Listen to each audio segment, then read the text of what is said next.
Doğal Düşün TV'ye hoş geldiniz. Bu videoda size farklı bir domates dikme yönteminden bahsedeceğim. Bu yöntemle domatesleriniz fazla güneşten rahatsız olmayacak ve strese girmeden meyve verebilecektir. Şimdi öncelikle güneşin alnı diyebileceğimiz yerdeki domateslere bakalım ne durumdalar. Güneşin yakıcı ışıklarından rahatsız olan domates yapraklarının büzüştüğünü görebiliyorsunuz ve aşırı sıcaktan kendini korumaya çalışıyor. Şimdi bu durumda domatesimiz çiçek bağlayıp daha sonra da bize meyve verebilir mi? Mümkün değil. Çünkü şu an aklında tek düşüncesi o fazla güneşten dolayı ölmemek. Yaprak açmak, dal atmak, çiçek açmak veyahut da meyve vermek gibi bir düşüncesi yok. Tek amacı bu durumdan kurtulabileceği metotlar aramak. Toprak her ne kadar sulama yapılsa da çatlamış durumda.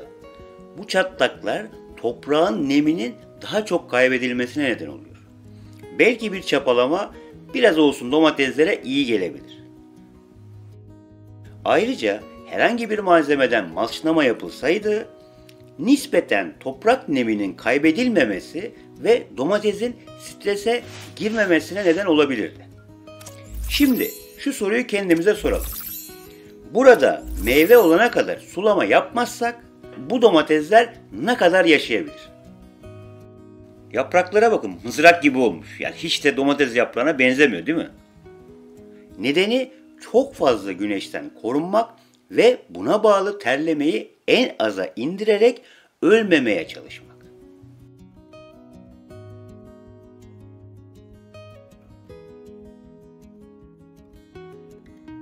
Bu alanın üzerine %40'lık bir gölgeleme çekilseydi yine bu durumda olmayacaktı. Ancak bahçeniz veya maddi durumunuz buna elverişli olmayabilir. Bakın, gölgelik çekilmiş fideler ne kadar huzurlu bir şekilde yaşamlarına devam ediyor. Yer yer örtünün dışına çıkan dallarda sorunları fark etmişsinizdir. Ancak gölgelik altındakiler ne kadar mutlu bir şekilde hayatlarını devam ediyorlar. Şimdi bakalım mısırların arasındaki domateslerin durumu ne? Mısırlar epeyce boylanmış, hatta koçan bağlamaya başlamış. Aralarındaki domateslerin halini görüyorsunuz. Gayet canlı ve meyve vermeye başladı bile. Bu domatesler o güneşin alnındaki domateslerle aynı zamanda toprağa dikildi. Ancak aralarındaki farklar çok bariz bir şekilde ortada. Bu alandan belki sadece mısır yenilecekti. Ancak bir taşta iki kuş vurulmuş oldu ve domatesler de çok sağlıklı bir şekilde hayatlarına devam ediyor.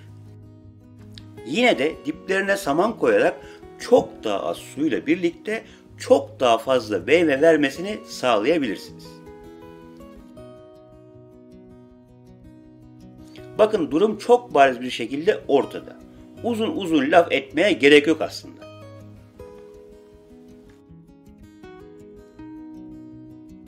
Her şeye rağmen yine de domateslerin bakımını doğru yapmak gerekir. Mısırın arasına diktik, bütün sorunlar bitti diyemeyiz. Ancak birçok sorunu ortadan kaldırmış olduk. Bu tarz profesyonel gölgelendirmeler de kullanabilirsiniz. Hatta bir çarşafı domatesinizin güneş alan tarafına gererseniz yine de çok ciddi anlamda bir gölgeleme yapacaktır. Domatesinizi güneşin kavurucu etkisinden koruyacaktır. Bu özellikle balkonda domates yetiştirmeye çalışan, o ufacık saksılar içerisinde koca koca domatesler almaya çalışan arkadaşlar için çok etkili bir yöntemdir.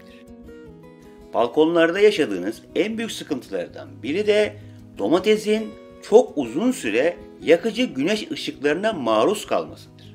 Bu şekilde aynı videonun başındaki gibi yapraklar büzüşmeye, kendini korumaya, terlemeyi minimuma almaya çalışacaktır ve onun dışında hiçbir şeyi düşünmeyecektir. Çiçek açmayacak, açtığı çiçeği meyveye bağlamayacak ve sonuç itibariyle hiçbir şey elde edemeyeceksiniz. Bunu engellemek için bir gölgeleme sistemi mutlaka kurun. Bir videonun da sonuna geldik. Kimsenin sizi doğal düşünmekten alıkoymasına izin vermeyin. Sağlıklı kalın, sağlıcakla kalın.